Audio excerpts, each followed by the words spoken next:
হ ভাই, আমি মা ভক্ত, মায়ের গোলাম। আমিও দেখতে চাই কে কে মাকে ভালোবাসে। কমেন্টে শুধু মা লিখে যাবেন।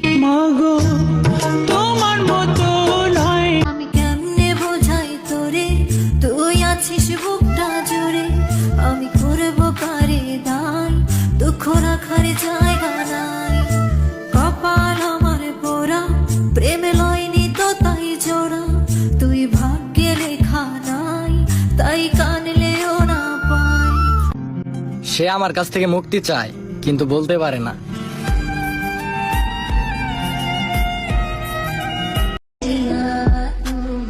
ইচ্ছে তো অনেক করে তোমার সাথে কথা বলতে, কিন্তু কি করবো বলো, তোমার তো সময় নেই আমার সাথে কথা বলার। আরেকটা সত্যি কি, তুমি যারা যত বেশি চাইবা তার কাছে তত বেশি ইগনোর পাইবা। প্রিয়, ফাঁসির মঞ্চে কয়েদির বাঁচতে চাওয়ার ইচ্ছের মতো আমারও শেষ ইচ্ছে ছিল তুমি, কিন্তু ওই যে নারী তুমি শান্ত মস্তিষ্কের এক নিকৃষ্ট খুনি। তোর নামের পাশে সবুজ বাতি আর তো জ্বলে না। তুমি তো আমার মানসিক শান্তি ছিলে, কিন্তু তুমি আসলে কখনো বোঝারই চেষ্টা করো নাই। আমার প্রিয় মানুষটা মোটেও খারাপ না, কিন্তু মাঝে মাঝে আমাকে রাগের মাথায় এমন কিছু কথা বইলা ফেলে যে আমার বাঁচতে ইচ্ছে করে না। যোগাযোগ থাকুক আর না থাকুক, কিছু মানুষ সারা জীবন প্রিয় মানুষ হয়ে থাকে। তারাও আকাশের তারার মতো, দেখা যাবে কিন্তু ছোঁয়া যাবে না। জানরে, সময় মানুষকে অনেক ব্যথা দেয়, তার জন্যই তো গড়িতে ফুল নয় কাটা দেওয়া থাকে।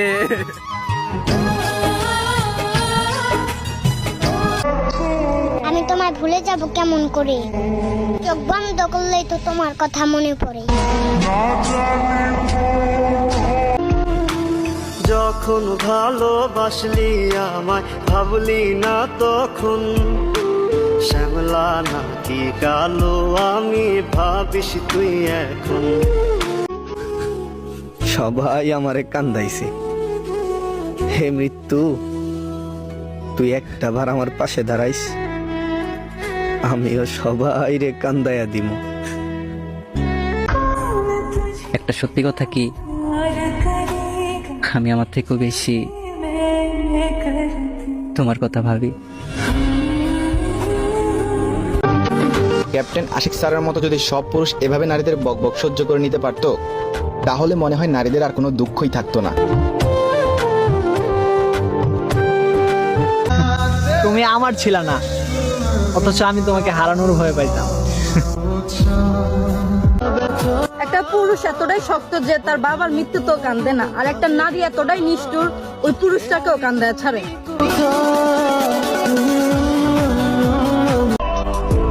কসম কাইটা বলতে পারমু যে আমি তোমার মন থেকে ভালোবাসছিলাম।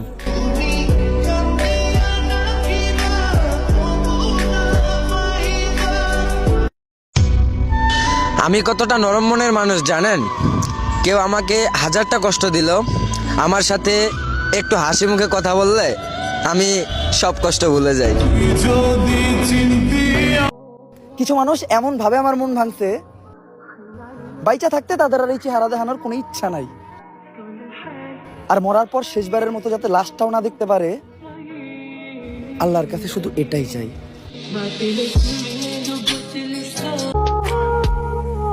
যদি সুন্দর হইতাম তাহলে আমিও কারো প্রিয় হইতাম।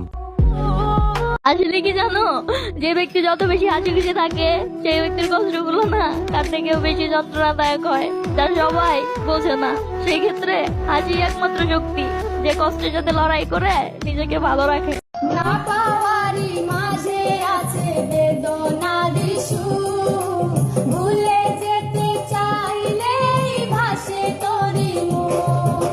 মনের মানুষকে কি ভুলে থাকা যায়, ভুলে যেতে চাইলেই মনে পড়ে যায়।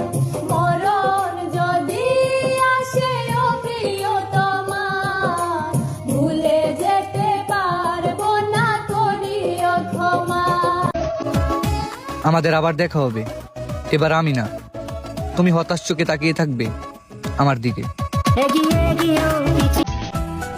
এক আকাশ শূন্যতার মাঝে তুমি এক পূর্ণতার ছায়া, হাজার মানুষের ভিড়ে তুমি আমার অদ্ভুত এক মায়া।